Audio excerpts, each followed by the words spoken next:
Սա Հայաստանի վերացման գործընթաց է։ Կարող է Հայաստան անունով, Էրմենիստան անունով ինչ որ շրջան լինի, որտեղ որոշ տոկոսը լինեն հայեր։ Եթե այս իշխանությունը մնա, այս քաղաքականությունը վարե։ Այո,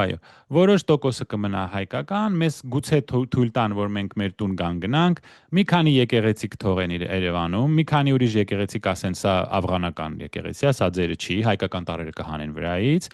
բայց մենք ոնց մեղադրենք թուրքերին, ադրբեջանցիներին, երբ մեր սեփական հասարակության մեջ մարդիկ են գտնվում, որոնք հարձակվում են եկեղեցու վրա։ Ես դրա համար եմ ասում, ես լրիվ բարիշել եմ իրանց հետ։ Ես խնդրեմ չունեմ ոչ թուրքերի, ոչ ադրբեջանցիների հետ։ Եթե մենք հարձակվում ենք մեր սեփական եկեղեցու վրա, մենք ծախեցինք 5000 տղայի արյունը։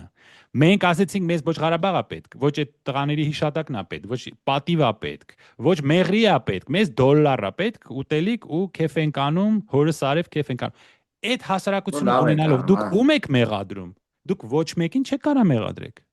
Բարձավ։